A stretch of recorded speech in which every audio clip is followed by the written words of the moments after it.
At Please, you 2:17 in have the to help morning, me. Claire Bennett made a phone Her call fever that would won't destroy break, her and she's husband's barely entire breathing. empire What in do I less than do? 24 hours. But let me I'm back afraid up. I can't hear you over That the night, music, her darling. 11-month-old We'll daughter discuss was the burning assets with later. 140 Ryan, breathed fever, please, you can't leave me with struggling to nothing. breathe, fighting for her life. Let go of me! Claire What are you called her doing? husband, begging him Help! to come home. Stop struggling. His response? You're coming with 5 us. words that would cost him everything. It's just a I baby being a expected baby. better from you, Ryan. Then he hung up and went back to drinking get out. champagne with his 26-year-old mistress. What The Ryan vote is Bennett unanimous. didn't know The was that motion his carries. quiet, obedient wife unacceptable. had been I demand a secretly building a revote. case against him The for 8 decision is months. final, Mr. Davis. She knew about the fraud. She knew about the embezzlement. She knew about the lies. And that night, she finally had a reason to use it all. By the next evening, his $200 million company would be in her name. His reputation would be destroyed, and his own mother would testify against him. This is not a story about revenge. This is a story about a woman who was told she was nothing and proved she was everything. Stay with me until the end, because what happens in that boardroom will leave you speechless. And the twist about Claire's pregnancy, you won't see it coming. If stories about women rising from the ashes hit different for you, drop a comment and let me know. And if you haven't subscribed yet, now's the time. You don't want to miss what comes next. Let's begin. The sound that woke Claire Bennett at 2:17 in the morning was not a cry. It was a wheeze, a wet, rattling, desperate sound that no mother ever forgets once she has heard it. She was out of bed before her eyes fully opened, her bare feet hitting the cold marble floor of the master bedroom, her heart already racing as she sprinted down the hallway of a house that cost more than her parents had made in their entire lives combined. Emma's nursery was painted soft yellow. Butterflies danced across the walls in delicate patterns that Claire had spent 3 weekends painting herself. Back when she still believed this house could become a home. A crib that cost $4,000 sat in the corner.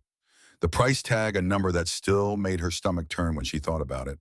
And in that crib, her 11-month-old daughter was struggling to breathe. Claire's hands shook as she lifted Emma from the mattress, pressing the thermometer to her daughter's forehead with trembling fingers. 104.2. The number blinked red on the digital display, like a warning, like an accusation, like the universe screaming at her to pay attention. Emma's skin was hot to the touch. Her tiny chest heaved with each labored breath. Her eyes, usually so bright and curious, were glassy and unfocused. Claire grabbed her phone and called her husband. Ryan answered on the 6th ring, his voice slurred with expensive whiskey and thick with irritation. Claire, I told you the Whitfield dinner is the most important night of the year. $40 million. Do you understand what that means? Emma can't breathe. Claire's voice cracked on the words. Her fever is 104. I need you to come home. Now. She heard it then, bleeding through the phone connection. Music, the clink of champagne glasses, and underneath it all, a woman's laugh. Young, bright, the kind of laugh that belonged to someone who had never held a sick baby at 2 in the morning, never felt the terror of watching her child gasp for air. Give her some Tylenol, Ryan said. Babies get fevers, Claire. It's what they do. Ryan, please, I'm scared. Something is really wrong. Her breathing sounds terrible. I think I need to take her to the emergency room. A heavy sigh came through the phone, the sound of a man being inconvenienced by his own child. You're always scared. You're always dramatic. This is exactly why I can't take you anywhere anymore. You turn everything into a crisis. Just handle it, Claire. That's literally your only job. My only job? The words came out sharper than she intended. I'm her mother, Ryan, not the help. I need you here. Our daughter is sick. What you need is to calm down. It's just a baby being a baby. Give her the medicine. Put her back to bed. I'll be home when I'm home. The line went dead. Claire stood frozen in the nurse's nursery. The phone pressed against her ear, even though there was no one on the other end anymore. Emma wheezed in her arms, each breath a small battle. It's just a baby being a baby. The words echoed in the silence of the 12,000-square-foot house. This house that was supposed to be their dream. This life that was supposed to be everything she ever wanted. This marriage that had been dying for years while she pretended not to notice. Something inside Claire snapped in that moment, but it didn't break apart. It broke into place, like a puzzle piece finally finding where it belonged. like a key finally turning in a lock. She looked down at her daughter's flushed face, at the tiny fingers curled against her chest, at this small, perfect person who depended on her for everything. "It's okay, baby girl," Claire whispered. "Mama's got you. Mama's always got you." She grabbed the diaper bag with one hand, her car keys with the other, and walked out of the nursery without looking back. She didn't know it yet, but she was walking out of more than just a room. She was walking out of the life she had known for the past 7 years. And by this time tomorrow, nothing would ever be the same again. The drive to Chicago Presbyterian took 18 minutes. Claire made it in 12, running 2 yellow lights and one that was definitely red, her eyes flickering between the road and the rearview mirror where Emma's car seat was strapped in tight. The emergency room was bright and loud and smelled like antiseptic and fear. Claire burst through the automatic doors with Emma in her arms, and something in her face must have communicated the terror she felt, because a nurse was at her side within seconds. "Her fever won't break," Claire said, the words tumbling out in a rush. 104. She can't breathe right. Listen to her breathing. Something's wrong. Something's really wrong. They took Emma from her arms. They put her on a gurney. They wheeled her through double doors into a world of beeping machines and shouted medical terminology that Claire didn't understand. She followed. Of course she followed. They couldn't have stopped her if they tried. A doctor appeared, a woman in her mid-40s with kind eyes and an air of calm competence that made Claire want to collapse with relief. "I'm Dr. Amara Washington. I'm going to take care of your daughter, Mrs. Bennett, Claire Bennett. Please, is she going to be okay? She's only 11 months old. She was fine yesterday. She was laughing and playing, and then tonight she just..." "Mrs. Bennett," Dr. Washington's voice was gentle but firm. "I need you to take a breath. Can you do that for me? I need you calm so I can help your daughter." Claire nodded. She forced herself to inhale, to exhale, to pretend she wasn't falling apart inside. "Good. Now I'm going to examine her. It's going to take a few minutes. There's a waiting area right through those doors. Someone will come and get you as soon as we know more." "I can't leave her. Please. She's just a baby." Something flickered in Dr. Washington's eyes. Recognition, maybe. Understanding. "5 minutes," she said. "Then I'll come find you myself, I promise." The 5 minutes stretched into 20, then 40, then an hour. Claire sat in a plastic chair in the pediatric waiting room, surrounded by other parents with other sick children, all of them united by the same helpless terror. She called Ryan 4 more times. Each call went to voicemail, too. The 5th time, she didn't leave a message. There was nothing left to say. At 3:45 in the morning, Dr. Washington finally emerged through the double doors. "RSV," she said, before Claire could even form the question. "Respiratory syncytial virus. It's a common respiratory infection, but in infants it can be severe. Emma's case is serious. We've got her on oxygen and fluids. She's stable." "Stable," Claire repeated the word like a prayer. "She's going to be okay? She's going to be fine. But Mrs. Bennett..." Dr. Washington paused, choosing her words carefully. "Another few hours at home, and we'd be having a very different conversation right now. Her oxygen levels were dangerously low when you brought her in. You were right to trust your instincts." Another few hours. Claire thought about Ryan's voice on the phone. Give her some Tylenol. Put her back to bed. "Can I see her?" "Of course, she's sleeping now, which is good. Sleep is healing. She'll need to stay at least overnight, maybe 2 nights, so we can monitor her oxygen levels." Dr. Washington hesitated. "Is there someone I can call for you? Your husband? Family?"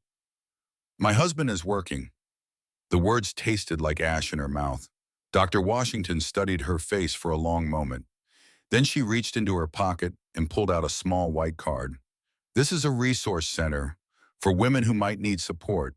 Various kinds of support. No questions asked." Claire looked at the card, looked at the doctor, felt tears prick her eyes because a stranger in an emergency room at 4 in the morning had just shown her more care and concern than her husband had shown her in years. "Thank you. Whatever you're dealing with, Mrs. Bennett, you don't have to deal with it alone. And you don't have to deal with it tonight. Tonight, just be with your daughter. Tomorrow, you can figure out the rest." Tomorrow. Claire tucked the card into her pocket and followed Dr. Washington to Emma's room. Her daughter looked impossibly small in the hospital crib, an oxygen mask covering half her face, an IV line taped to her tiny hand. But her color was better. Her breathing was easier. She was going to be okay. Claire pulled a chair up to the bedside and took Emma's free hand in hers. She watched her daughter sleep, watched the steady rise and fall of her chest, and thought about the word tomorrow. Tomorrow, everything was going to change. But first, she needed to make a phone call. Claire Mitchell grew up in a two-bedroom apartment in Columbus, Ohio, where love was loud and money was tight and nobody ever pretended to be something they weren't. Her father, George Mitchell, drove a FedEx truck for 31 years. He left the house at 5 every morning and came home at 6 every night, his body aching but his spirits never broken. He taught Claire how to change a tire, how to throw a baseball, and how to look someone in the eye when she shook their hand. Her mother, Patricia, worked the night shift at a nursing home. She came home at dawn smelling of antiseptic and exhaustion, but she always found the energy to make breakfast before Claire left for school. Scrambled eggs and toast, sometimes pancakes on Sundays, always made with love, even when there wasn't much else to give. They taught Claire two things that shaped everything she became: work for what you want, and never let anyone make you feel small. Claire was the first person in her family to graduate college. She still remembered the look on her father's face when she walked across that stage, diploma in hand. He cried. Her father, who had never cried at anything, sat in the audience with tears streaming down his weathered cheeks. She became a kindergarten teacher because she believed that big futures started with small hands. She was good at it. Good. Really good. Parents requested her specifically. Her classroom was always full of laughter and finger paintings and the kind of chaotic joy that only 5-year-olds can create. She had plans, dreams, a path that she had mapped out for herself. Get her master's degree, maybe become a principal someday, build a life that her parents could be proud of. Then she met Ryan Bennett. She was 25 years old, grabbing coffee at a shop near her apartment, when a man in an expensive suit accidentally bumped into her and sent her latte spilling across the floor. "Oh God, I'm so sorry," he said. And when she looked up, she found herself staring into the bluest eyes she had ever seen. "Please, let me buy you another one. And whatever else you want, I'm such an idiot." He was charming. God, he was charming. He had this way of looking at her like she was the only person in the room, like her laugh was music, like her opinions actually mattered. His name was Ryan Bennett, he told her over replacement coffees. He was 29, trying to start a commercial real estate development company. He had nothing but a dream and a business plan, and the unshakable belief that he could build something that mattered. "I'm going to build something real, Claire," he said on their fourth date, his eyes bright with ambition. "Something that lasts, something that makes a difference in this city. And I want you beside me when I do. I want you to be part of this." She believed him. She did more than believe him. She loved him. She loved the way he talked about the future like it was something they could shape together. She loved his hunger, his refusal to accept that the world was anything other than what he chose to make it. When he told her he needed capital to get started, she didn't hesitate. $47,000, her grandmother's inheritance, the only money Claire had ever had that wasn't tied to a paycheck. Her grandmother had spent 50 years saving it, dollar by dollar, tucking away pennies from a lifetime of careful living so that her granddaughter would have options. "We'll be partners," Ryan said, when Claire signed the check over to him. 50-50, your name and mine on everything. Bennett and Mitchell Associates. He even showed her the business license. Both their names right there in black and white, equal partners, equal owners, building something together. Then she got pregnant with Emma. Ryan suggested she step back from the business. "Just temporarily," he said, his hand resting on her swelling belly. "Focus on the baby. You've done so much already. I'll handle things until you're ready to come back." It made sense. She was exhausted. Morning sickness had knocked her flat for 3 months, and Ryan was so attentive, so caring, always bringing her tea and rubbing her feet and telling her how much he loved her. Temporarily became 6 months. 6 months became a year became forever. Somewhere along the way, her name disappeared from the letterhead, then from the business license. When she asked about it, Ryan laughed. It's just paperwork, babe. You know you're my partner in everything that matters. The business stuff is boring anyway. Trust me, you're not missing anything. She wanted to believe him, so she did. She told herself it didn't matter that her name was gone. She told herself that being a mother was important work, valuable work, the most important work in the world. Bam. She told herself that Ryan loved her, that they were building a life together, that the specifics of whose name was on what document didn't change the fundamental truth of their partnership. But the thing about lies you tell yourself is that they eventually stop working. 7 years later, Bennett and Associates was worth $200 million.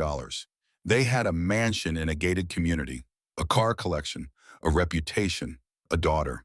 And Claire had nothing in her own name. Not the house, which was listed as a company asset for tax purposes. Not the cars, which were company leases. Not the bank accounts, which Ryan controlled exclusively because, as he explained, it was simpler that way. Not even her own credit history, which had atrophied into nothing after years of being a stay-at-home mother. She was Mrs. Ryan Bennett, a supporting character in someone else's story. A prop at company dinners, smiling and nodding and pretending she didn't notice the way her husband looked at his young female employees. The first time she suspected Ryan was having an affair, Emma was 3 months old. He came home late, smelling of perfume that wasn't hers. When she asked about it, he laughed and said she was being paranoid. Postpartum hormones, new mother anxiety. He was working hard to build their future, and she was accusing him of what exactly? She apologized. She hated herself for it, but she apologized. The second time, Emma was 8 months old. Claire found a receipt for a hotel room in Ryan's coat pocket. When she confronted him, he got angry. Do you know how hard I work for this family? Do you have any idea what I sacrifice every day? And this is the thanks I get. Accusations, suspicion. She backed down, again. But she also started paying attention.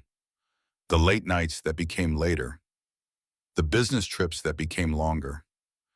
The second phone he thought she didn't know about, the one he kept in his briefcase and only checked when he thought she wasn't looking. She started documenting, a screenshot here, a photograph there, financial records that didn't quite add up, expense reports for client dinners at restaurants he had never mentioned, in cities he claimed he'd never visited. She learned her husband was embezzling from his own company, shell corporations with vague names, inflated invoices, personal expenses disguised as business costs, a second set of books that existed only in encrypted files on his laptop. She learned about Jessica Palmer, 26 years old, VP of Marketing, small-town Indiana girl who had clawed her way up and fallen right into the arms of Claire's husband. She learned that the man she had married was not just unfaithful, he was criminal. And she started planning. Because Claire Mitchell had been raised to work for what she wanted and never let anyone make her feel small. And somewhere along the way, she had forgotten both of those things. It was time to remember. At 4:30 in the morning, with Emma sleeping peacefully in her hospital crib, Claire pulled out her phone and made the call she had been preparing to make for 8 months. Margaret Sullivan answered on the second ring, her voice alert despite the hour. Claire, is it time? It's time. She told Margaret everything. The fever, the hospital, the phone call, the words that still echoed in her head like a curse. It's just a baby being a baby. When she finished, there was a long silence on the other end of the line. Where are you now? Margaret finally asked. Chicago Presbyterian, pediatric ICU. Emma's stable. She's going to be okay. And you? Are you okay? Claire looked at her daughter's sleeping face, at the tiny fingers curled around her own, at this small, perfect person who deserves so much better than the life she had been born into. No, Claire said, I'm not okay. I'm done being okay with things that are not okay. I want to move forward, tonight. I want to trigger everything. Claire, are you sure? Once we start this, there's no going back. Ryan will fight. He will fight dirty. He's already fighting dirty. He just doesn't know I've been fighting back. Another pause. Then Margaret's voice hardened into something like steel. Then let's go over the timeline. By this time tomorrow, you will either own Bennett and Associates or you will have lost everything. There is no middle ground. Do you understand what that means? I understand. Good, because in about 16 hours, we're going to take everything from a very powerful, very dangerous man, and he is not going to go quietly. Claire watched Emma's chest rise and fall. Rise and fall. Neither am I, she said. Margaret Sullivan was 63 years old and had spent 4 decades fighting battles that most lawyers wouldn't touch. She didn't work in a glass tower downtown. Her office was above a dry cleaner on the north side, a cramped space filled with filing cabinets and case files, and the accumulated evidence of a lifetime spent representing women who had nowhere else to turn. Divorce cases where the husband controlled every penny, custody battles where the father had lawyers and money and connections, domestic violence cases where the victim was too scared to press charges. Margaret took them all. She charged what people could afford, which often wasn't much. She lived in a small apartment. She drove a car that was older than some of her clients. And she had a win record that would make any of those fancy downtown attorneys weep with envy. Claire had found her through a friend of a friend, a woman who had escaped a marriage that sounded chillingly similar to Claire's own. Margaret Sullivan saved my life, the woman had said. She'll save yours too. That conversation had happened 8 months ago. Since then, Claire and Margaret had met in secret 17 times. They had built a case, they had gathered evidence, they had prepared for a war that Claire had hoped she would never have to fight. But hope was a luxury she could no longer afford. Tell me again, Claire said into the phone. Tell me exactly how this works. Margaret's voice was calm and methodical, the voice of a general laying out a battle plan. Layer 1, the co-founder claim. You have the original business license showing you as 50% owner of Bennett and Mitchell Associates. You have bank statements proving your $47,000 investment. You have emails from Ryan from the early days referring to our company and our partnership. But he removed my name years ago. He claims he removed your name. But when Ryan filed the paperwork to remove you as a co-founder, he forged your signature. You never signed anything. I have a handwriting expert ready to testify to that fact. Claire thought about the documents Margaret had shown her, the comparison of her real signature versus the one on the transfer papers. Even she could see they were different. That's enough for a lawsuit, Margaret continued. But a lawsuit takes years. You don't have years. That's why we need layer 2. The fraud. The fraud. For the past 3 years, Ryan has been systematically embezzling from his own company. Shell corporations, fake invoices, personal expenses disguised as business costs. You have documentation of all of it. Linda Morrison helped me get those records. Linda Morrison is going to be crucial. When she sends that evidence package to the board of directors this morning, it triggers a clause in the company bylaws. Any CEO found to be engaging in financial malfeasance can be removed by immediate board vote. Claire's heart was pounding. They had talked through this plan so many times, but hearing it now, with the clock actually ticking, made it feel terrifyingly real. What if the board doesn't believe it? Ryan is very persuasive. That's where layer 3 comes in. The kill shot. Bennett and Associates' primary lender is First Chicago Trust. I've been through the loan agreements. Ryan's fraud has put the company in violation of multiple loan covenants. If the bank is notified, they can call the loans immediately. Meaning Ryan would have to come up with about $60 million in the next 30 days, or the company faces bankruptcy. He doesn't have that kind of liquidity. Nobody does. So the company goes under? Not necessarily, because there's someone who can step in with evidence of clean books and a plan for restructuring. Someone whose name was fraudulently removed from the company she helped found. Claire let that sink in. Me. You, Claire, you're not just filing for divorce. You're not just exposing your husband's crimes. You are executing a hostile takeover of your own life. By this time tomorrow, either you control Bennett and Associates or Ryan destroys you. There's no middle ground. Claire looked at Emma, still sleeping in her hospital crib. So small, so vulnerable, so completely dependent on her mother to make the right choices. Tell me the timeline. 6 o'clock this morning, I file emergency motions with family court. Divorce. Temporary custody. Restraining order, preventing Ryan from accessing joint accounts or moving assets. The board of directors gets official notification that their CEO is about to be embroiled in significant litigation. What happens at 8? At 8, Linda Morrison sends the evidence package to every board member. 47 pages of documentation, Bank statements, wire transfers, the works. At 10, I send a copy to First Chicago Trust. And then, and then we wait. Company bylaws require an emergency board meeting within 4 hours of a fraud notification. By noon, they'll be sitting around a table trying to figure out what to do. By 2, they should be ready to vote. You think they'll vote him out? I think they'll have no choice. Arthur Pemberton is the board chairman. Old money, old ethics. He's tolerated Ryan because Ryan made him rich, but he won't protect a criminal. Not when there's documented proof. Not when his own reputation is at stake. Claire exhaled slowly. What about Ryan? What will he do when he finds out? That's the wild card. Ryan is smart. He's dangerous. And he has resources we don't. He will fight back.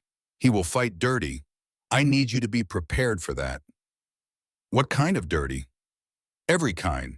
He'll try to discredit you. He'll try to isolate you. He might even try to have you declared mentally incompetent. Men like Ryan don't give up power easily. Claire thought about the man she had married. The charm that could turn to cruelty in an instant. The way he could smile at her like she was the center of his universe and then dismiss her like she was nothing. I know what he's capable of. Do you? Because once we start this, there's no backing out, no negotiating, no settling quietly. It's all or nothing. Winner take all. Emma stirred in her sleep, her tiny hand twitching against the hospital blanket. I have a daughter who almost died tonight because her father couldn't be bothered to come home, Claire said quietly. I have nothing in my own name after 7 years of marriage. I have a husband who has been cheating on me, stealing from his own company, and treating me like furniture. So yes, Margaret, I know what he's capable of, and I'm done being afraid of it. Good, because fear is a luxury you can't afford right now. What do I need to do? Stay at the hospital with Emma. Keep your head down. Don't contact Ryan. Don't respond if he contacts you. Let me and Linda handle the morning. I'll call you the moment we have new news. And if something goes wrong, then we adapt. But Claire, listen to me. You've spent 8 months building this case. You've gathered more evidence than most prosecutors see in a career. You have a legitimate claim to that company. You have documented proof of fraud, and you have something Ryan doesn't have. What's that? Nothing left to lose. At 5:30 in the morning, as the first gray light of dawn crept through the hospital windows, Claire ended her call with Margaret and sat in silence beside her daughter's bed. 22 hours. That's how long she had until this was over. One way or another, she thought about her grandmother, who had saved $47,000 over 50 years, who had worked her whole life so that her granddaughter would have options. She thought about her parents, who had taught her to work for what she wanted and never let anyone make her feel small. She thought about the woman she used to be, the kindergarten teacher who believed in small hands building big futures, the woman who had dreams and plans and a path that was entirely her own. And she thought about the woman she had become, Mrs. Ryan Bennett, a supporting character, a prop. No more. Claire pulled out her phone and composed a text message to Linda Morrison. It's time. 8 o'clock, just like we discussed. The response came almost instantly. I'm ready, I'm scared, but I'm ready. I know, I'm scared too, but we're not doing this for ourselves. We're doing it for everyone he's ever hurt, and for everyone he would hurt if we let him keep getting away with it. A long pause, then, 8 o'clock, I'll be there. Claire put her phone away and watched the sunrise paint the Chicago skyline in shades of gold and pink. Today was going to be the longest day of her life. It was also going to be the day she took back everything that had been stolen from her. One way or another, Ryan Bennett woke at 7 o'clock on Saturday morning in an apartment that didn't belong to him and beside a woman who wasn't his wife. The Lincoln Park high-rise was sleek and modern, all floor-to-ceiling windows and designer furniture. It cost $8,000 a month, paid for through the Bennett and Associates corporate expense account under the category of client entertainment. The woman beside him was Jessica Palmer, 26 years old, VP of Marketing, the latest in a long line of women who had mistaken Ryan's attention for something meaningful. He had been with Jessica for 14 months now, long enough for the novelty to start wearing thin, long enough for her to start hinting about the future, about what came next, about when Ryan was going to leave his wife. He always said the same thing. Soon. Just need to get through this deal. Just need to wait for the right moment. Soon. This morning, Jessica was already awake when he opened his eyes. She was sitting at the kitchen island, her hands wrapped around a coffee mug, her eyes red and swollen. "We need to talk," she said. Ryan groaned and swung his legs out of bed, heading for the shower. "Can it wait? I have a board meeting at 10. "No, it can't." Something in her voice stopped him, a hardness he had never heard before. He turned. "What is it?" "I went to the doctor yesterday. About the pregnancy." Ryan's stomach dropped. They had discussed this. 3 days ago, when she first told him, he had been very clear about what needed to happen. "And I'm keeping it." The words hung in the air between them. "Jessica, we talked about this. We agreed. You agreed. I didn't. I listened to you tell me what to do with my own body, and I let you because I was scared of losing you. But I've had 3 days to think about it, and I'm done being scared." Ryan felt his jaw tighten. He was not accustomed to being defied. "Then we have a problem, because I'm not leaving Claire right now. The optics are wrong. Maybe in a year or two after things settle down." "A year or two?" Jessica's voice cracked with disbelief. "Ryan, I'll have a baby by then. Your baby." "Allegedly." The word landed like a slap. Jessica's face crumbled for a moment, then hardened into something cold. "Get out." "Excuse me?" "Get out of my apartment. The apartment you pay for with company money. The apartment your wife and your board would love to hear about." For the first time in years, Ryan Bennett felt something unfamiliar coil in his stomach. Fear. "Jessica, let's not do anything rash. Let's talk about this like adults." "I said get out." He left. His hands were shaking as he buttoned his shirt in the elevator, his mind racing through the implications. Jessica knew too much. About the apartment, about the expenses, about things she could never be allowed to share. He needed to make some calls. He needed to contain the situation before it spiraled out of control. He had no idea that while he was arguing with his mistress, his entire world had already begun to collapse. At 8 o'clock precisely, 7 board members of Bennett and Associates received identical emails. The sender was Linda Morrison at bennettassociates.com. The subject line read, "Urgent, Evidence of Financial Malfeasance by CEO Ryan Bennett." The attachment was 47 pages long. Bank statements showing transfers to shell corporations, wire receipts documenting payments that never appeared in the official books, invoices showing amounts paid versus amounts recorded, communications implicating Ryan directly in the falsification of financial records. It was devastating. It was irrefutable. It was criminal. Arthur Pemberton, chairman of the board, read the email over his morning coffee in the sunroom of his lakefront estate.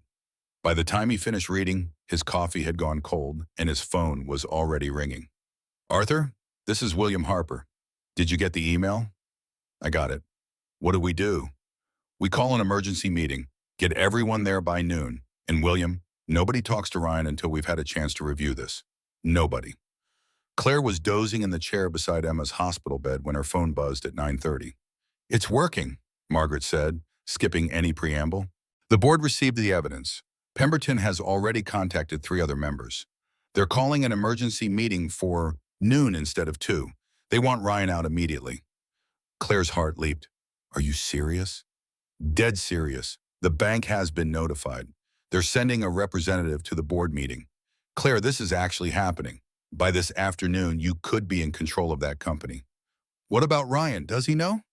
"Not yet, but he will soon. The board will have to notify him of the meeting. That's when things get complicated." Claire looked at Emma, who was starting to wake up, her color so much better than it had been the night before. "Margaret, there's something I need to tell you. I haven't told anyone. I wasn't sure until this morning, but—" She hesitated. "I'm late, 2 weeks late. I took a test in the hospital bathroom. 2 tests, actually." A long pause. "You're pregnant?" "It looks that way, about 6 weeks, if I had to guess." "Claire, the timing. I know, it doesn't change anything. This baby doesn't deserve to grow up with a father like Ryan any more than Emma does. We'll figure it out. First, let's win this war. Then we'll plan for peace." Claire allowed herself to smile for the first time since this nightmare began. "Margaret, thank you for everything. for believing me when nobody else would. Don't thank me yet. We haven't won anything. We've just opened the door. Now we have to walk through it. I'm ready. Good. Because in about 2 hours, Ryan Bennett is going to find out what's happening. And he is going to come at you with everything he has. Let him try. At 9:45, Ryan Bennett was in his office at the Bennett and Associates headquarters when his assistant knocked on the door. Mr. Bennett, there's been an emergency board meeting called for noon. Mr. Pemberton's office sent this over. She handed him a folder. Ryan opened it, expecting some routine corporate matter. What he found made his blood run cold. Evidence of financial malfeasance by CEO Ryan Bennett. For 30 seconds, he couldn't breathe. He read the cover page 3 times, unable to process what he was seeing. Then his brain kicked into gear. Someone had betrayed him. Linda Morrison, obviously. Her name was on the email, but Linda was a bookkeeper, a functionary, too scared to act on her own. Someone had put her up to this. Someone had been planning this. Claire. The realization hit him like a punch to the stomach. His quiet, obedient, harmless wife. The woman he had dismissed for 7 years. The woman he had told just last night that their daughter was just a baby being a baby. She had done this. He didn't know how. He didn't know when. But he knew with absolute certainty that Claire was behind this. And he knew exactly how to stop her. Ryan picked up his phone and made 3 calls that would change everything. The first call was to his personal attorney, Victor Hayes. Victor was the kind of lawyer who had made his reputation by finding loopholes and exploiting them ruthlessly. He had helped Ryan bury more problems than Ryan cared to remember. He would help him bury this one too. I need emergency psychiatric commitment papers for my wife, Ryan said without preamble. Postpartum psychosis, danger to herself and others. I need them filed within the hour. Ryan, that requires medical documentation. We can't just, I have doctors who will provide documentation. Just file the papers. Now. The second call was to Linda Morrison. She answered on the first ring, her voice trembling. Linda, I know what you did. Ryan, I have the server logs. I have your original embezzlement from 8 years ago. I have everything. You have one chance to save yourself. Meet me at the office in 30 minutes and we'll discuss how you're going to fix this. Ryan, please. I had to. She said, 30 minutes, Linda, or I destroy you. He hung up before she could respond.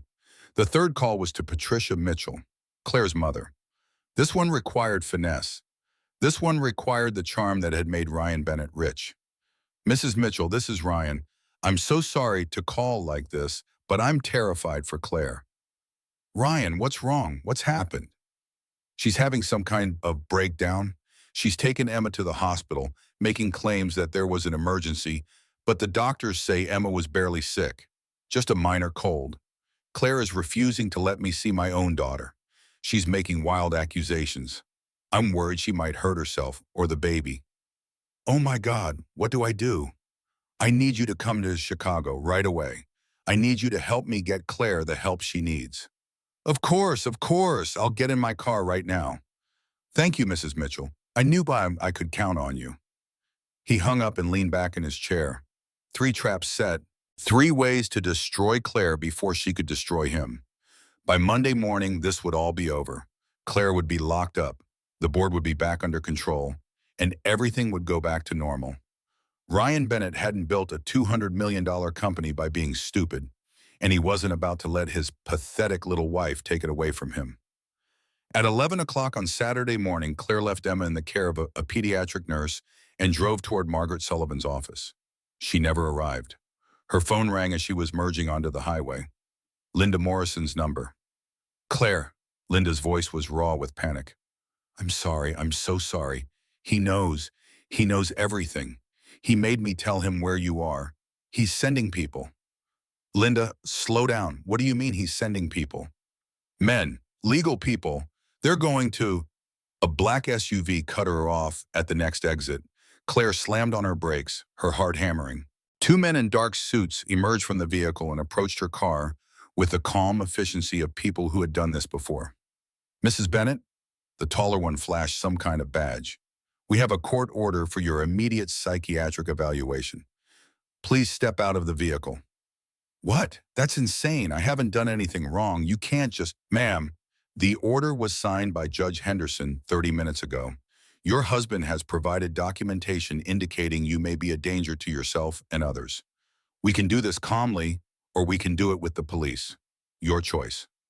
Claire's phone buzzed. A text from Margaret. Ryan filed commitment papers. Don't go with them. Call me immediately. But it was too late. One of the men had already opened her car door. Another was blocking any chance of escape. Mrs. Bennet, please, let's not make this harder than it needs to be. Claire looked at the men, at their badges, at the official-looking documents they were holding. She thought about running, about fighting, about screaming for help. But she also thought about Emma, about what would happen to her daughter if Claire resisted and got arrested, about how that would play in a custody hearing. Fine, she said quietly. I'll come with you, but I want to call my lawyer. Of course, after your evaluation. They put her in the back of the SUV. They drove her across the city. And 30 minutes later, Claire Bennet found herself standing in the intake area of Lakewood Psychiatric Center. The facility was clean and modern, the kind of place that rich people sent their inconvenient relatives when they needed them out of the way. Claire would later learn that Lakewood had received significant donations from Bennet and Associates over the years. At the time, all she knew was that something was very, very wrong. A doctor appeared, a man in his late 50s with gray hair and cold eyes. His name tag read Dr. Richard Kessler. Mrs. Bennet, I'm Dr. Kessler. I'll be conducting your psychiatric evaluation. There's nothing wrong with me. This is a mistake. My husband is trying to silence me because you've uncovered evidence of his crimes. Yes, you mentioned that to the transport team. Dr. Kessler made a note on his clipboard. Paranoid ideation. Persecutory delusions. That's not what I said. I said he's committing fraud. There's documentation. The board of directors has it right now. Mrs. Bennet, your husband is very worried about you. So is your mother. Claire's blood turned to ice. My mother? Patricia Mitchell. She signed the commitment request this morning. She's very concerned about your recent behavior. The paranoia, the accusations, the incident with your daughter last night. What incident? Emma was sick. She had RSV. She almost died. According to your husband, Emma had a minor cold. He believes you exaggerated her condition as part of a pattern of erratic behavior. That's a lie. Call the hospital. Call Dr. Washington. She'll tell you, Mrs. Bennet, I need you to calm down. Your agitation is only confirming the concerns that have been raised about your mental state. Claire forced herself to take a breath, to think, to find some way out of this nightmare. I want to call my lawyer. Of course, after your evaluation. When will that be? Monday morning. Until then, we need to keep you under observation for your own safety. Monday, 2 days away. By Monday, Ryan would have won. He would have Emma. He would have the company. He would have everything. Claire was escorted to a room with a locked door and a window that wouldn't open. She sat on the narrow bed and stared at the white walls and felt the hope she had been carrying all morning drain away like water through sand. Her own mother, the woman who had raised her to be strong, the woman who had taught her to fight. Ryan had gotten to her. Ryan had used her. And now Claire was trapped, while somewhere out there, her husband was dismantling everything she had built. At noon, the board of directors of Bennet and Associates convened in the main conference room. 7 men sat around the polished mahogany table, their faces grim, their attention fixed on the documents spread before them. Arthur Pemberton sat at the head of the table, his silver hair immaculate, his expression unreadable. Ryan Bennet strode in at 12:15, fashionably late, radiating the confidence of a man who owned the room. Gentlemen, I understand there's been some confusion. I'm here to clear it up. Arthur gestured to an empty chair. Sit down, Ryan. I'd rather stand. I said sit down. Something in Arthur's voice made Ryan obey. He lowered himself into the chair, his smile fixed in place, his eyes scanning the room for allies. I assume this is about the email from Linda Morrison. I want to address that head on. Ryan leaned forward, his voice dropping into the confiding tone that had served him so well over the years. Linda is a disgruntled employee with a history of embezzlement. 8 years ago, she stole $12,000 from the company. I chose to give her a second chance rather than press charges. Apparently, she's repaying my kindness with fabricated allegations. The documentation looks quite thorough, Arthur said. Fabricated documentation often does. Linda had access to our financial systems. She had the skills to create convincing forgeries, and she had a motive. I've been working with her, coordinating all of this. Your wife? My wife is currently under psychiatric observation. She's been struggling with mental health issues since Emma was born, postpartum psychosis. I've tried to protect her, to get her help quietly, but the stress of the past few months has pushed her over the edge. Ryan pulled a folder from his briefcase. I have medical documentation. I also have a statement from Claire's own mother describing her erratic behavior. He slid the papers across the table. I'm not asking you to dismiss the allegations, Ryan continued. I'm asking for 48 hours to conduct a thorough internal investigation. Surely that's reasonable given the stakes involved. The board members exchanged glances. Arthur studied the documents Ryan had provided, his face giving nothing away. We'll take a brief recess to review this new information, Arthur said finally. Ryan, please wait outside. Ryan stood, nodding graciously, every inch the reasonable executive being unfairly attacked. Of course, I'm confident that once you've had a chance to look at the facts, this will all be cleared up. He left the room. The door closed behind him. In the hallway, Ryan pulled out his phone and checked his messages. Everything was going according to plan. Claire was locked up. Her mother had signed the papers. The board was wavering. By Monday, this would all be a bad memory. His phone buzzed. A text from an unknown number. Mr. Bennett, this is Dorothy. We need to talk about your wife, about Emma, about the lies you've been telling. Ryan stared at the message. His mother, his own mother. What the hell was happening? Inside the conference room, the board voted 4-3 in favor of giving Ryan his 48 hours. It wasn't the overwhelming victory Ryan had hoped for, but it was enough. Enough time to bury the evidence. Enough time to discredit Claire completely. Enough time to make this all go away. But as the board members filed out of the conference room, Arthur Pemberton remained seated, studying the documents Ryan had provided with an expression that gave nothing away. He had known Ryan Bennett for 15 years, had watched him build an empire from nothing, had made millions from that partnership. But Arthur Pemberton had also been around long enough to know when something smelled wrong. And this, he thought, studying the conveniently timed psychiatric commitment papers, the suspiciously detailed financial forgeries, the mother's statement that read like it had been written by a lawyer rather than a concerned parent. This smelled very wrong indeed. Dorothy Bennett was 67 years old and had spent most of her life believing two things with absolute certainty: that her son was a good man, and that she had done the right thing by protecting him. Her husband, Richard Bennett, had been a successful businessman and a monster, charming in public, cruel in private, the kind of man who smiled at dinner parties and threw things at walls when the guests went home. When the FBI came for Richard, when they led him away in handcuffs for securities fraud and racketeering, Dorothy had felt nothing but relief. Finally, she was free. But Ryan had only been 16. He had watched his father be dragged away in front of the neighbors, had endured the whispers at school, the newspaper headlines, the slow social death of being associated with a criminal. And Dorothy, consumed with guilt for what her son had witnessed, had made herself a promise. She would protect him. She would give him everything she could. She would make sure that Ryan never had to suffer for his father's sins. So when Ryan started building his company, Dorothy gave him her savings. When he made questionable decisions, she looked the other way. When he married a woman who seemed too good for him, Dorothy told herself that Claire was lucky to have such a driven, ambitious husband.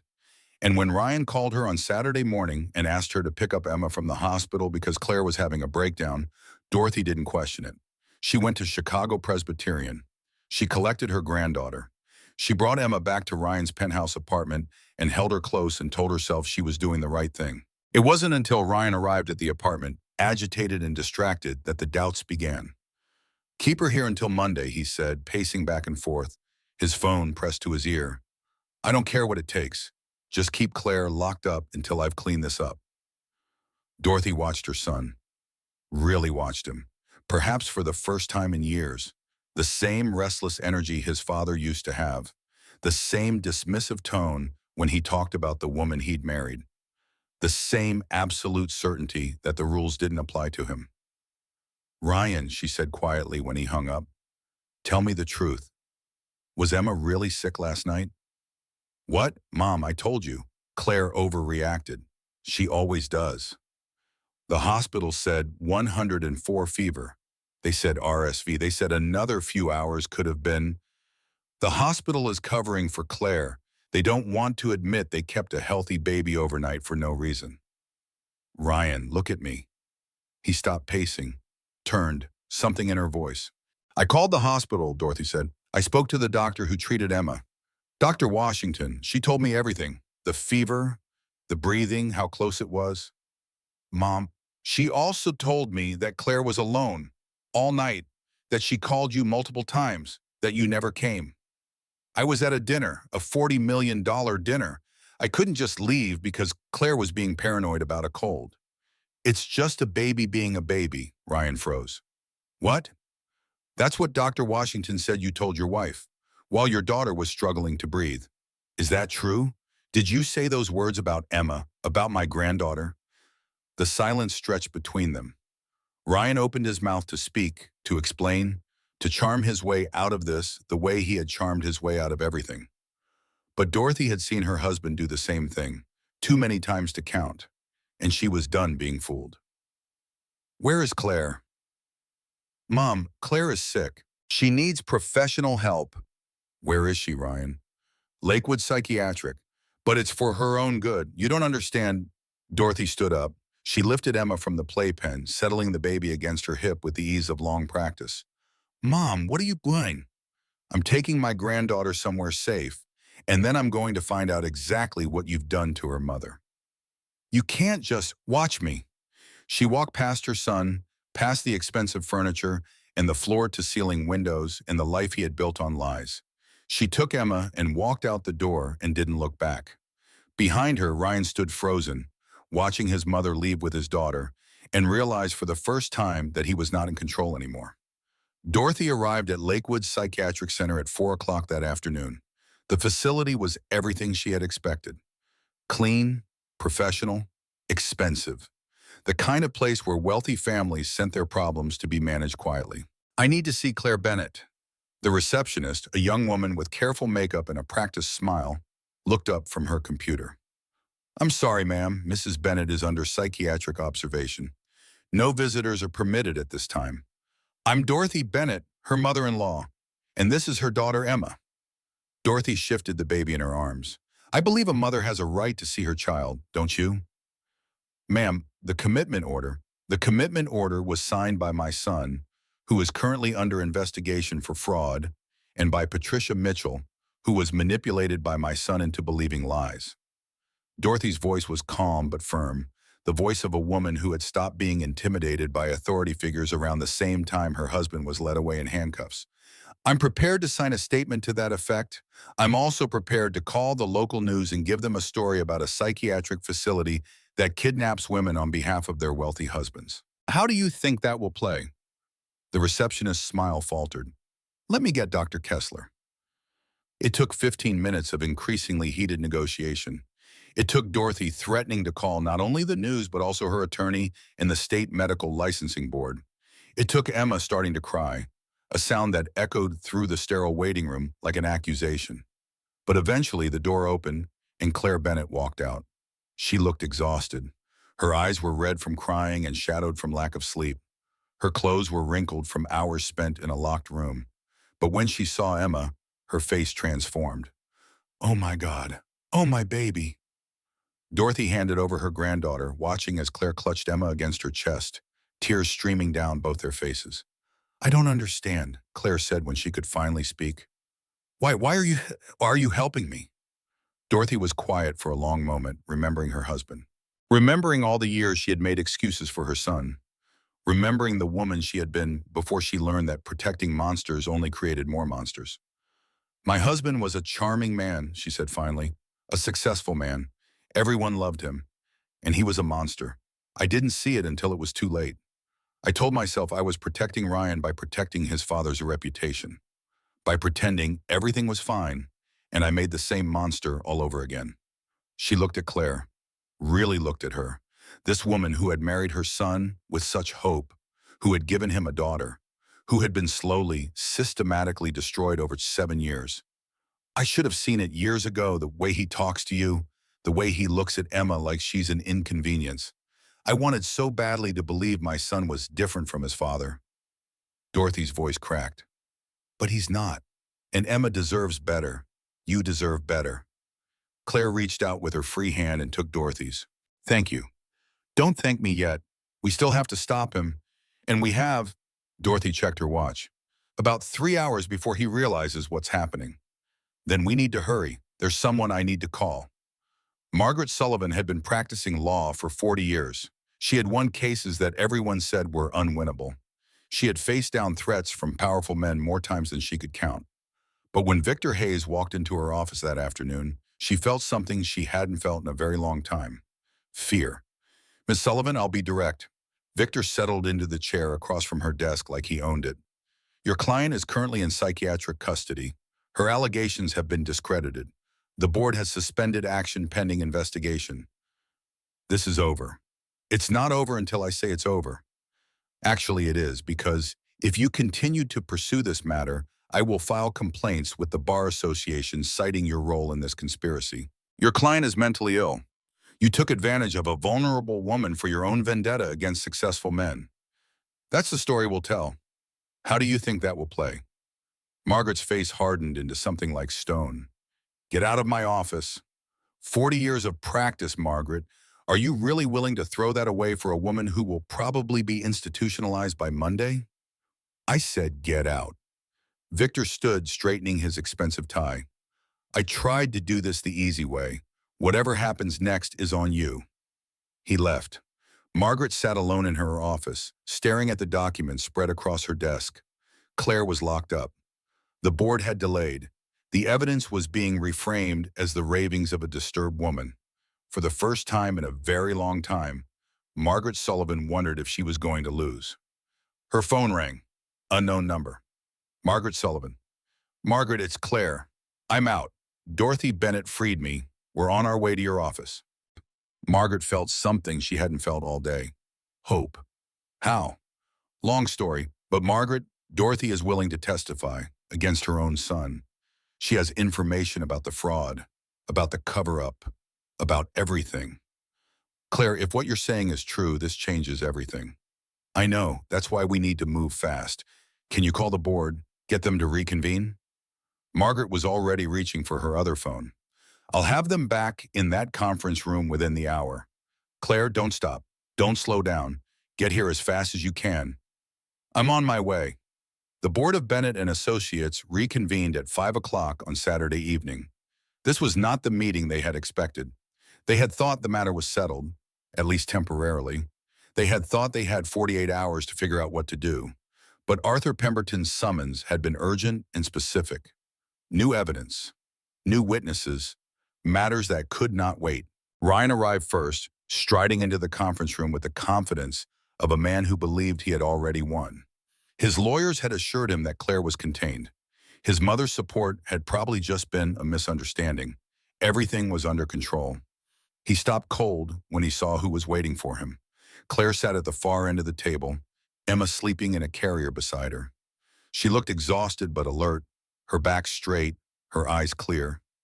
Beside her sat Dorothy Bennett, his mother, the woman who had protected him his entire life, the woman who was now looking at him like he was a stranger. And beside Dorothy sat Linda Morrison, pale and trembling, but resolute, a stack of documents in front of her. What is this? Ryan's voice cracked slightly. What the hell is going on? Sit down, Ryan. Arthur Pemberton's voice left no room for argument. We have new information to review. This is absurd. My wife was just released from psychiatric custody. She's clearly not in her right mind. Whatever she's told you, I said sit down. Ryan sat. Margaret Sullivan rose from her chair at the side of the room. Gentlemen, thank you for reconvening on such short notice. I know this is irregular, but the evidence you're about to see demands immediate action. She clicked a button, and the large screen at the end of the room came to life. Linda Morrison has provided a signed statement confirming that Ryan Bennett coerced her into maintaining falsified financial records. She has also provided server logs showing exactly which files were altered, when they were altered, and by whose authorization. The screen filled with data, numbers, dates, a clear trail of fraud. Additionally, Dorothy Bennett is prepared to testify about her son's character and conduct, about what she witnessed at his apartment this afternoon, and about the lies he told to have his wife committed to a psychiatric facility. Dorothy stood, her voice steady despite the tears on her cheeks. My son told me that Emma had a minor cold, that Claire was exaggerating, that she was mentally unstable and needed to be locked up for her own good. She paused, gathering herself. I called the hospital. I spoke to Dr. Washington. I learned the truth. My granddaughter almost died, and my son couldn't be bothered to come home because he was with his mistress. Mom, don't say another word to me, Ryan. I spent your entire life making excuses for you, protecting you, cleaning up your messes, and this is who you became. Dorothy's voice broke. I'm done. I'm done protecting you. Margaret stepped forward again. Finally, I would like to present documentation establishing Claire Mitchell Bennett as a founding partner of this company. Her name appeared on the original business license. Her $47,000 investment provided the startup capital.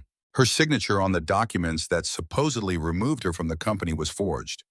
She slid a folder across the table to Arthur Pemberton.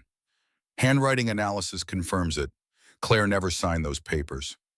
Ryan fraudulently removed her name from a company she helped build. The room was silent. Ryan looked around the table, searching for allies, finding none. The men who had tolerated his behavior for years, who had profited from his success, who had looked the other way at his ethical lapses, were now studying their hands, or examining the documents, or looking anywhere except at him. This is a coup. His voice was shaking now. A conspiracy. These women are lying, all of them. My own mother has been manipulated by... Ryan, Arthur Pemberton's voice was ice. I've known you for 15 years. I've watched you build this company. I've made more money from our partnership than I care to admit. But I've also watched you lie. I've watched you cheat. I've watched you treat the people around you like they were disposable. He looked at Claire, at Dorothy, at Linda. I should have done something years ago. I didn't, and that's on me, but I'm doing something now. He turned back to Ryan. The board will vote on the immediate removal of Ryan James Bennett as CEO and chairman, pending full investigation by federal authorities. It's all in favor? 7 hands went up. Unanimous. Ryan stared at the raised hands, at the faces of men who had been his allies, his partners, his friends, at the total collapse of everything he had built. This isn't over, he said, his voice barely a whisper. My lawyers will destroy all of you.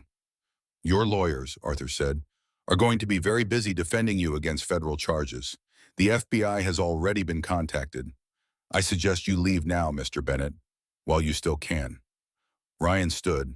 His face was white. His hands were shaking. He turned to Claire, and for a moment, she saw something she had never seen in his eyes before. Not anger, not cruelty, fear. You think you've won, he said quietly. You haven't. Yes, I have, Claire replied, her voice steady. I just took back everything you stole from me. And you know what? You're right.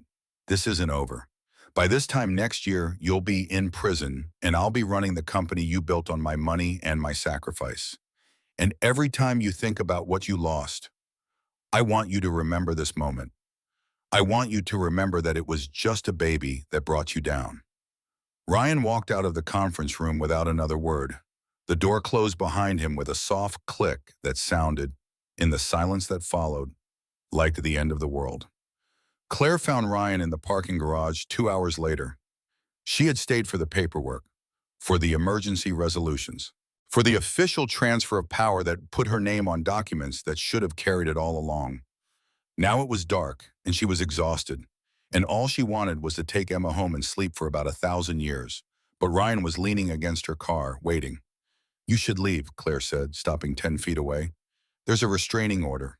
It hasn't been served yet, but it will be. I just want to talk. We have nothing to talk about. No? He pushed off from the car, taking a step toward her.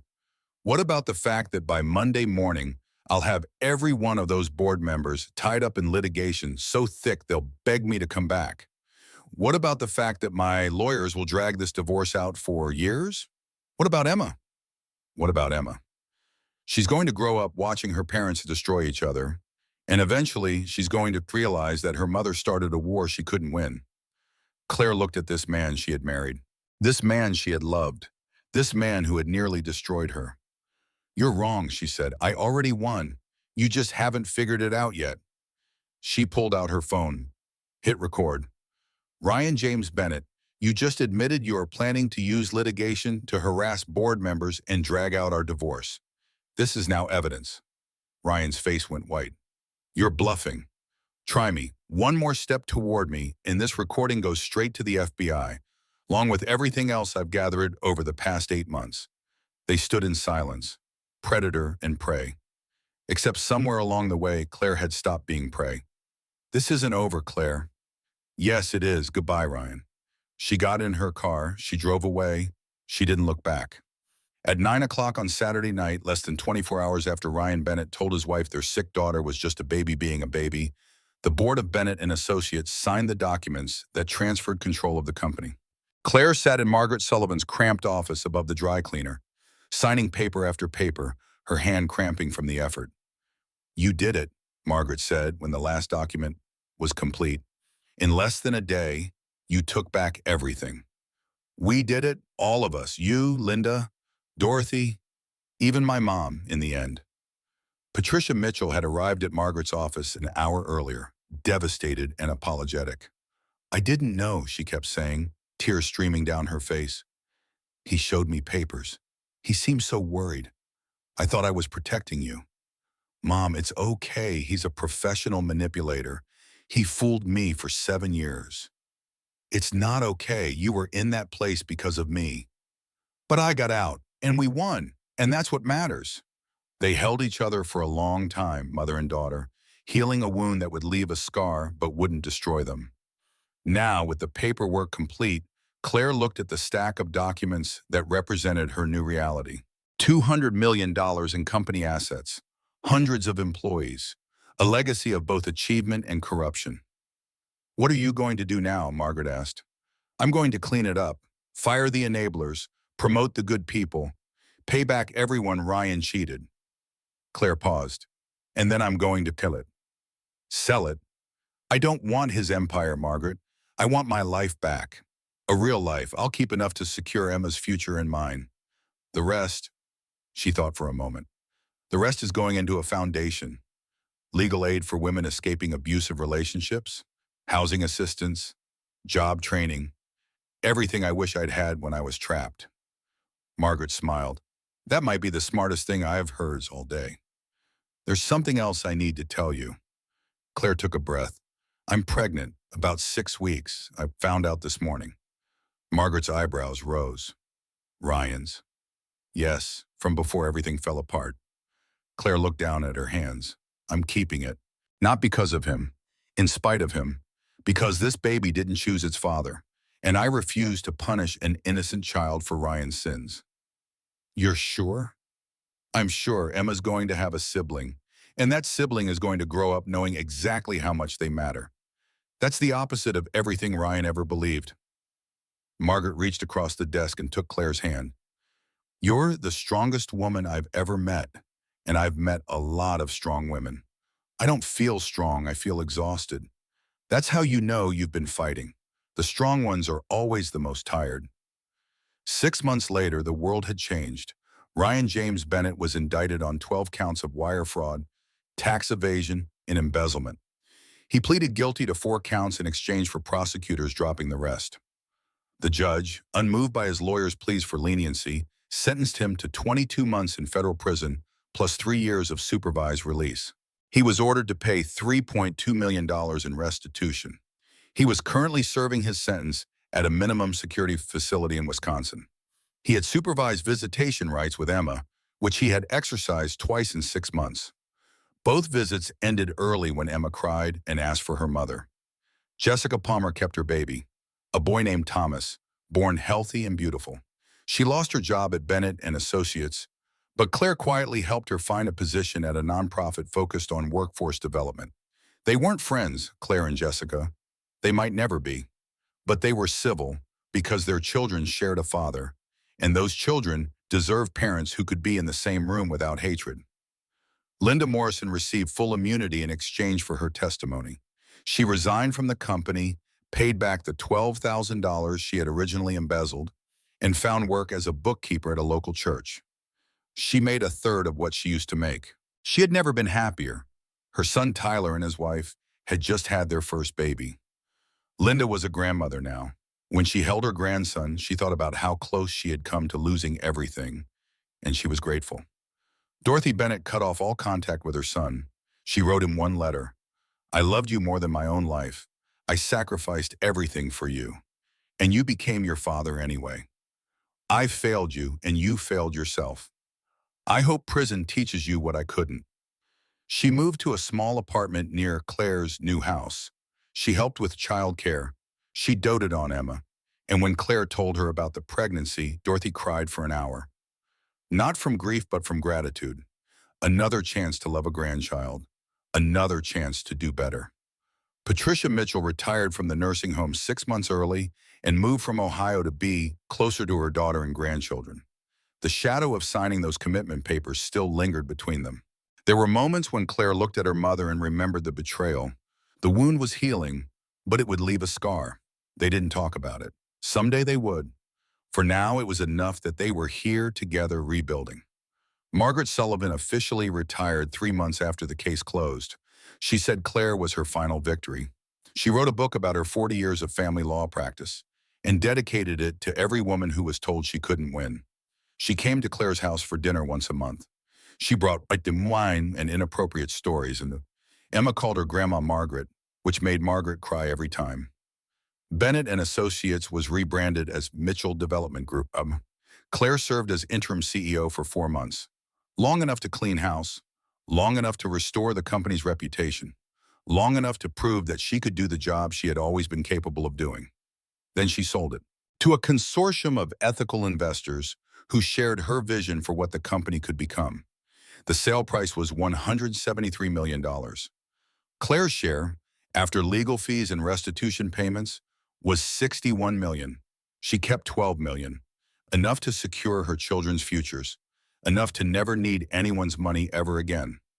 The remaining $49 million went into the Mitchell Foundation, a nonprofit providing legal aid, housing assistance, and job training for women escaping abusive relationships. The foundation's motto, printed on every piece of letterhead, was simple: no child is just a baby. Claire bought a house, not a mansion, a house. 4 bedrooms in a quiet neighborhood with good schools and a backyard big enough for a swing set. She painted Emma's room yellow with butterflies on the walls, just like the nursery in the old house.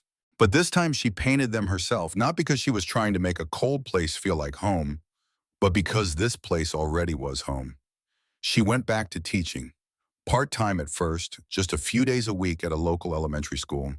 The kids reminded her of who she used to be, the woman who believed in small hands building big futures.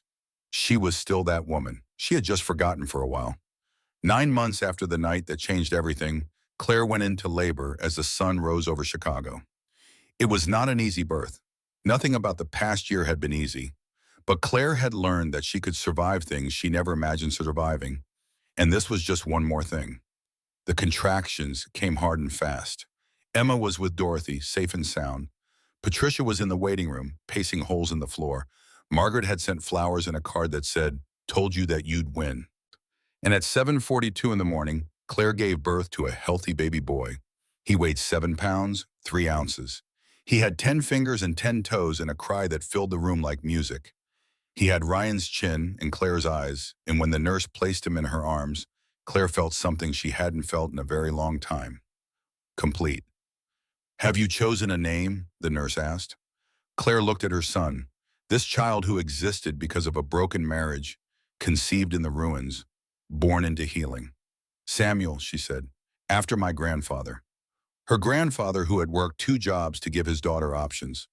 Her grandmother who had saved $47,000 over 50 years so her granddaughter would have choices. The choices that had ultimately saved her. Samuel Mitchell, Claire said. Not Bennett. Mitchell. Her name. The name she was born with. The name she had reclaimed. The door burst open and Emma came running in, Dorothy close behind. Mama, is that the baby? Is that my brother? Claire shifted so Emma could see, careful not to jostle the newborn. This is Samuel. Sam, this is your big sister Emma. She's going to teach you everything. Emma stared at the tiny face, her eyes wide with wonder. He's so little. He is, but he'll grow. We all grow. Emma reached out one small finger and touched her brother's cheek. Sam stirred but didn't cry. Can I hold him? When you're sitting down. Come here, baby girl.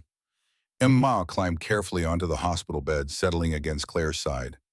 Claire shifted Sam so Emma could see him better, this tiny new person who had joined their family. Dorothy stood at the edge of the room, tears streaming down her face. He's beautiful, Claire. He is. I'm sorry for everything, for Ryan, for what he did to you, for what I helped him become. I know. Claire looked at the woman who had raised a monster, who had finally found the courage to stop protecting him. I know you are. Patricia appeared in the doorway, her own eyes red with tears. Claire, honey, oh my God, he's perfect. Come in, Mom. Come meet your grandson. The room filled with women, with grandmothers and great-grandmothers, with the complicated, imperfect, beautiful web of family they had all managed to weave despite everything trying to tear them apart. Claire held her son and her daughter and thought about the past year, the terror and the triumph, the betrayal and the redemption, the long, dark night that had led to this sunrise. She thought about Ryan, sitting in his prison cell, probably unaware that he had become a father again. She felt nothing. No anger, no bitterness, just a quiet emptiness where the pain used to be. He had taken so much from her. Her money, her career, her sense of self, years of her life that she would never get back. But he hadn't taken everything. He hadn't taken Emma. He hadn't taken her strength, her resilience, her ability to survive and rebuild and become someone new. And now, holding Samuel in her arms, watching Emma peer at her baby brother, with such innocent wonder, Claire realized something. She had won, not just the company, not just the money, not just the legal victory that had made headlines for weeks. She had won her life back, her identity, her future, and she had built something that Ryan, with all his ambition and cruelty, could never build. A family, a real one, imperfect and complicated and held together by love instead of fear. Mama? Emma's voice pulled her back to the present. Why are you crying? Claire realized tears were streaming down her face. She laughed, a watery sound that was half sob and half joy. Happy tears, baby girl. These are happy tears. Oh, Emma considered this. That's good then. Yes, that's very good. 1 year later, on a warm spring morning, Claire stood in front of a podium at the ribbon-cutting ceremony for the Mitchell Foundation's first permanent facility. The building wasn't grand, 3 stories of brick and glass in a neighborhood that needed hope. Inside were offices for legal aid attorneys, counselors, job training specialists, safe rooms for women who needed a place to stay while they figured out their next steps. The crowd was small but significant. Foundation board members, donors, city officials, and scattered throughout, women who had already been helped by the foundation's work, women who had escaped, women who had survived. Claire stepped up to the microphone. 1 year ago tonight, I stood in a hospital room holding my sick baby daughter, and I made a phone call that changed my life. She looked out at the crowd, at Margaret, retired but still fierce, at Dorothy holding Sam on her hip while Emma stood beside her, at Linda, who had sent flowers and a card that said, "You gave me my life back. I'll never forget." My husband told me that night that our daughter was just a baby being a baby. He said it to dismiss me, to minimize my fears, to make me feel small and stupid and unworthy of his time. She paused. But here's the thing about babies. They're not just anything. Every baby is a universe of possibility. Every baby is someone's whole world. And every mother who has ever held a sick child at 2 in the morning knows that there's no such thing as just a baby. Claire felt the words rising up from somewhere deep inside her, From all the pain and fear and rage she had transformed into something useful. This foundation exists because I was lucky. I had resources, I had allies, I had a grandmother who taught me to keep a safe deposit box with important documents, just in case. Not every woman is that lucky. She gestured to the building behind her.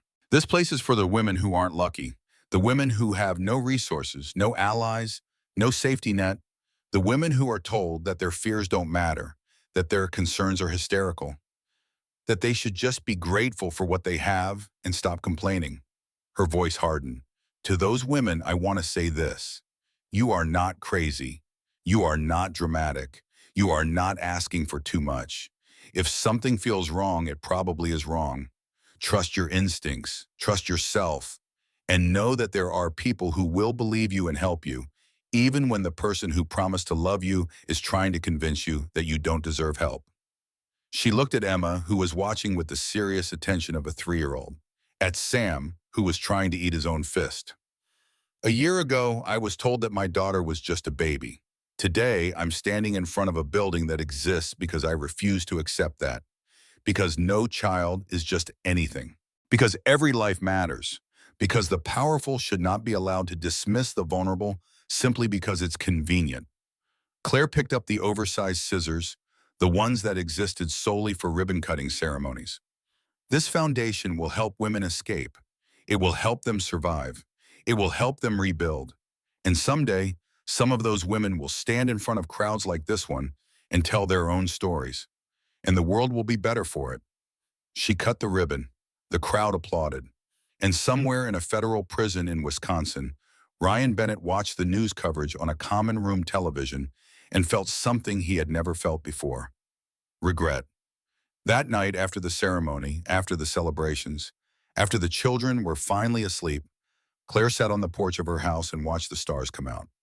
It had been a year since the worst night of her life. A year since Emma's fever. A year since the phone call that had shattered everything and rebuilt it into something better. She thought about the woman she had been, the kindergarten teacher with dreams, the wife who had given up everything, the mother who had fought like hell and won. She thought about the woman she had become. Foundation director, business owner briefly, mother of 2, survivor. She thought about Ryan, rotting in prison, stripped of everything he valued. She felt no satisfaction in his downfall, just a quiet recognition that consequences eventually find everyone. She thought about the future, about Emma starting preschool in the fall, about Sam taking his first steps, about the foundation helping women escape, one at a time, from the traps that men like Ryan set for them. It wasn't a fairy tale ending. Claire still had nightmares sometimes. She still flinched when men raised their voices. She was in therapy, working through the trauma, learning to trust again. But she was free. Her children were safe, and she had built something meaningful from the wreckage of her marriage. The front door opened, and Dorothy stepped out onto the porch. Kids are asleep, both of them. It's a miracle. Claire laughed. Sit down. Enjoy the quiet while it lasts. Dorothy settled into the rocking chair beside her.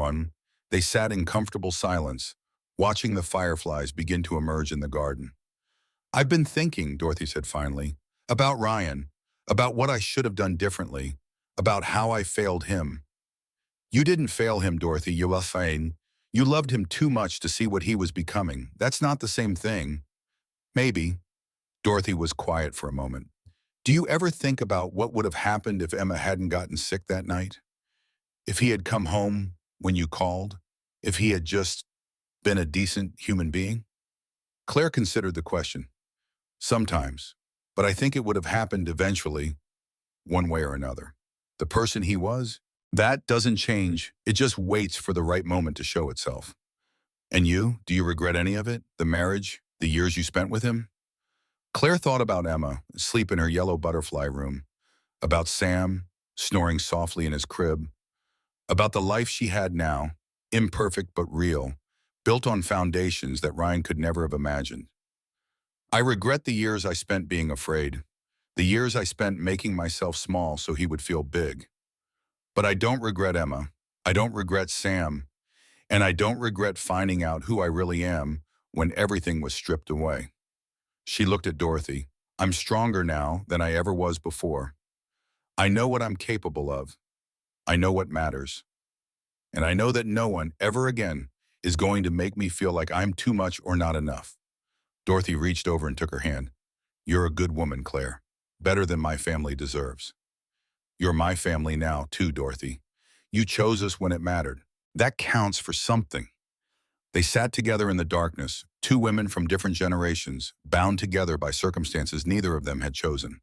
And somewhere in the house behind them, two children slept, dreaming their innocent dreams, unaware of the battles that had been fought to give them this peace, this safety, this love. Later, after Dorothy had gone to bed, Claire stayed on the porch, watching the stars wheel overhead. She thought about her grandmother, who had saved $47,000 over 50 years, about her mother, who had worked night shifts and still made breakfast every morning, about all the women throughout history who had survived impossible things and come out the other side, scarred but standing. She thought about the baby who had started everything, the little girl who had been so sick that terrible night, the daughter who had given her a reason to fight when she had almost forgotten how. It's just a baby being a baby. And the words that had been meant to dismiss her, to silence her, to put her in her place. The words that had instead been the match that lit the fire that burned down Ryan's world and built something new from the ashes. Claire stood up, stretched, and went inside to check on her children one last time before bed. Emma was sprawled across her mattress, stuffed animals scattered around her, her breathing deep and even. Sam was curled in his crib, his tiny fist pressed against his cheek, perfectly content. Claire stood between them, one hand on each crib and bed, feeling the weight of the moment. These children, her children, the reason for everything she had done and everything she would do. Just a baby, she whispered into the darkness. No such thing. No such thing as just a baby. You're everything. Both of you. You're absolutely everything. She kissed Emma's forehead. She adjusted Sam's blanket. And then Claire Mitchell went to bed, in her own house, in her own life, free and whole, and finally, at peace. The sun would rise in a few hours. There would be diapers to change and breakfast to make, and a foundation to run, and a life to live. But that was tomorrow. Tonight, there was only this, only the quiet, only the love, only the knowledge that she had survived the worst thing that had ever happened to her and come out the other side. Not unscathed, but not destroyed either. Just changed, just stronger, just ready for whatever came next. Outside her window, the stars continued their ancient dance, indifferent to the small human dramas playing out below. But Claire didn't need the stars to care. She didn't need the universe to validate her struggle. She had validated it herself, with every choice, every fight, every refusal to be diminished. And that, in the end, was enough. That was everything.